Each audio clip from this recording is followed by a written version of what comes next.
مجھے خوشی تھی کہ میں اب دیکھ نہیں سکتا کہ میری ماں کیا کرتی ہے۔ پھر مجھے احساس ہوا کہ مجھے یہ سب نہیں کرنا چاہیے، دوسروں کی خاطر اپنی زندگی برباد نہیں کرنی چاہیے۔ اس لیے میں نے اپنا علاج شروع کیا۔ اور نازنین، شادی کی رات جب میں نے تمہیں دیکھا تو تمہارے حسن کو دیکھ کر حیران رہ گیا۔ ولید کہتے کہتے خاموش ہو گئے اور ان کی بات سن کر میرے چادر طبق روشن ہو گئے۔ وہ تو اندھے تھے، پھر انہوں نے میرا حسن کیسے دیکھ لیا؟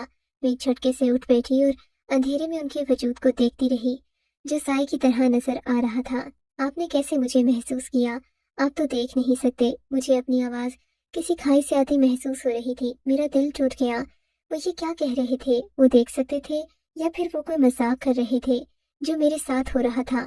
میں نے لڑکپن کے بعد اپنی آنکھوں کا علاج شروع کیا۔ میرے ساتھ زیادہ مسئلہ نہیں تھا، تھوڑے سے علاج میں ہی آپریشن کے ذریعے میری بینائی واپس آ گئی اور وہ سب کچھ میں دیکھ سکتا تھا۔ اس وقت میری ماں نے میری شادی کا فیصلہ کیا۔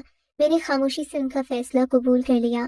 تمہاری تصویر مجھے میری ماں نے دکھائی کیونکہ وہ مجھے اب تک اندھا سمجھتی تھی۔ میں نے ان سے کچھ کہا بھی نہیں، میرا دل تو ان سے اٹھ چکا تھا۔ جب ہماری شادی ہوئی تو میں دیکھ سکتا تھا، میں نے تمہیں دیکھا تھا، لیکن میں یہ دیکھنا چاہتا تھا کہ تم کس طرح کی بیوی ثابت ہوتی ہو، بے وفا ہو کر میرے اندھے پن کا یا پھر میرا سہارا بنتی ہو۔ لیکن مجھے تمہارا رویہ دیکھ کر بہت افسوس ہوا۔ میں نے تمہیں چھوڑنے کا فیصلہ کر لیا تھا۔ تمہارے سامنے اندھے پن کا ناٹک میں نے صرف ایک ہی مہینہ کیا اور ایک مہینے میں تم نے مجھے چھوڑ کر اپنا ایک عاشق بھی بنا لیا۔ ولید کی بات سن کر میرے تو سر پر آسمان آ گرا، میرے پاؤں تلے سے زمین سرک گئی۔ نازنین، وہ نقاب پوش کوئی اور نہیں، میں ہی تھا۔ ان کی بات سن کر مجھ پر غشی طاری ہونے لگی۔ میرے ساتھ کیا ہو رہا تھا مجھے سمجھ نہیں آ رہا تھا۔ میں اپنی قسمت پر کیسے ماتم کروں؟ آپ نے یہ سب میرے ساتھ کیوں کیا؟ میں نے ہمت کر کے ولید سے سوال کیا۔ ولید نے اٹھ کر کمرے کی لائٹ آن کر دی، وہی نقاب دراز سے نکالا، اپنے چہرے پر پہن لیا۔ میں نے دیکھا یہ وہی شخص ہے جو مجھ سے ملنے آتا تھا۔ میں نے اپنے شوہر سے اس قدر نفرت میں مبتلا ہو گئی تھی کہ کبھی غور نہیں کیا کہ آنکھیں میرے شوہر کی آنکھیں جنہیں میں دیکھتی ہوں نقاب کے پیچھے۔ نازنین، اگر میں شادی کے بعد اندھا ہو جاتا کسی حادثے میں تو کیا تم کسی اور سے روابط استوار کر لیتی؟ ولید کے سوال نے مجھے شرمندہ کر دیا۔ میرے پاس بولنے کی ہمت نہیں تھی۔ میرا دل کر رہا تھا زمین پھٹ جائے اور میں اس میں سما جاؤں۔ مجھے اس نقاب پوش سے محبت ہو گئی تھی اور پھر وہ میرا شوہر ہی تھا۔ اب میں کہاں جاؤں؟ میں تم سے ناراض نہیں ہوں، میں حالات کا مارا ہوا انسان تھا جس نے اپنی ماں کی بے وفائی دیکھی تھی اور میں اس کی سزا ایک معصوم لڑکی کو دینا چاہ رہا تھا، اسے آزما کر۔ لیکن آج مجھے احساس ہو رہا ہے کہ میں نے غلط کیا۔